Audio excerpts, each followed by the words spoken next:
Alo, chào Vinh, xin chào các bạn. Hôm nay thì mình chia sẻ đến các bạn một cái món bánh với thanh long nè, nướng, thơm phức luôn. Ngoài thì giòn giòn nhẹ nhẹ, bên trong thì bông xốp mềm, chỉ với cái chảo chống dính, không có cần lò nướng. Đơn giản, không ủ men gì hết á. Thì bây giờ mời các bạn mình cùng vào bếp thực hiện cái ổ bánh ngon cho cả nhà cùng thưởng thức luôn nha. Trước hết là mình có các nguyên liệu nè, 300g bột mì đa dụng, 150g đường, thêm một cái trái thanh long, phải là ruột đỏ nó mới ngon ha. Thêm chút xíu muối vani, một muỗng cà phê vung baking powder, nửa muỗng cà phê baking soda cùng với 2 cái trứng gà và 250ml sữa tươi. Baking soda thì mình dùng hiệu này, sữa tươi và bột, tất cả các bạn cũng có thể dùng loại khác. Rồi bây giờ sẽ gọt cái trái thanh long này ra. Thanh long ruột đỏ, đỏ ao luôn á, làm vô cái bánh á, cái màu sắc nó cực kỳ hấp dẫn. Cho hết 300g bột mì vào trong thau. Thanh long này mình chỉ dùng nửa trái thôi nha, tại vì cái trái này nó cũng lớn đó, làm nhiều quá chút xíu cái màu ra đậm dữ lắm, mà nước nó cũng hơi dư. Nên dùng nửa trái thôi, các bạn sẽ bóp đều ra cùng với bột để cho nó hòa quyện với bột. Cái màu thanh long này các bạn làm rau câu cũng đẹp, mà mình làm bánh hấp cũng ngon luôn, bánh nướng cũng ngon. Thấy cái màu sắc cực kỳ hấp dẫn luôn á.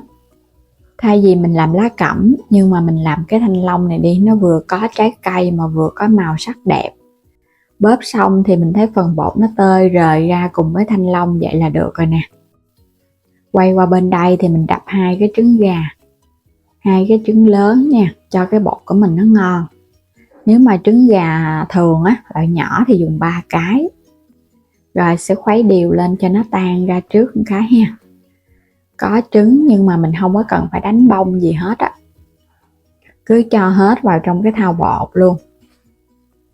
Rồi các bạn sẽ thêm vào 250ml sữa tươi.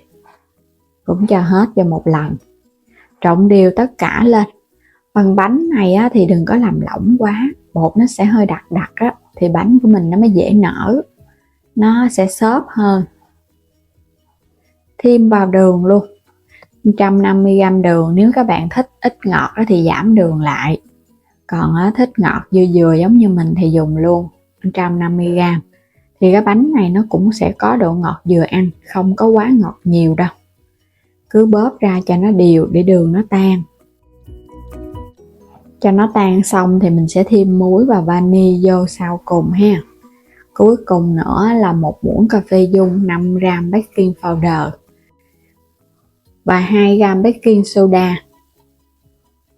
Cái phần bột nở baking soda các bạn không có cho nhiều nha, cho nhiều quá là nó sẽ bị hăng nồng. Còn bột nở thì mình cho nhiều được. Mình cứ khuấy đều lên, cho bột nở vô sau, vậy á thì bánh của mình nó sẽ nở nhiều, nó ngon, nó không có bị sủi bọt nhiều quá. Cứ khuấy đều, mình thấy bột lúc này nó sẽ đặc đặc sệt sệt vậy nè, là nó vừa đó. Hôm nay mình sẽ dùng cái quánh chống dính này.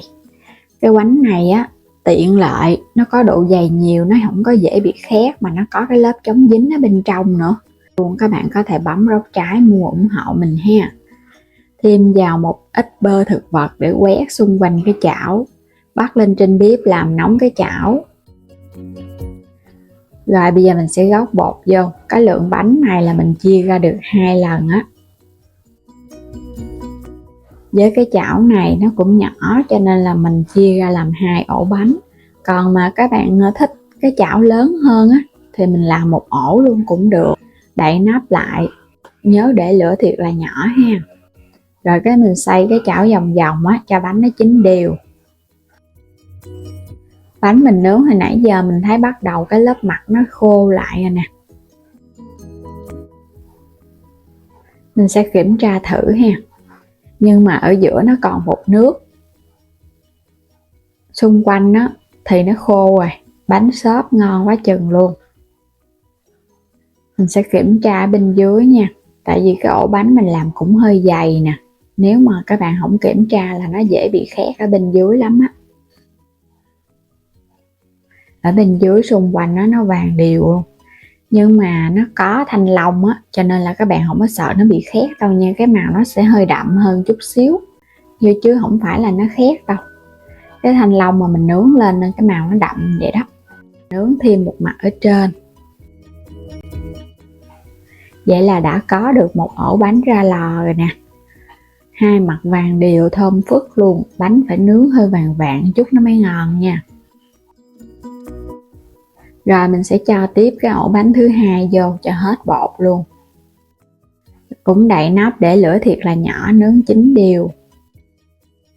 Ổ bánh thứ hai này á, bột nó hơi ít hơn hồi nãy chút xíu, cho nên nó là lúc này bột nó khô luôn rồi.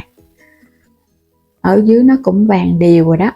Các bạn sẽ úp nó lại nha. Mình trở thêm một mặt nữa, mình nướng hai mặt bánh nó mới vàng ngon. Còn nếu mà nướng lò, các bạn dùng cái khuôn 18 thì mình sẽ nướng 180 độ trong vòng nửa tiếng, lửa trên dưới.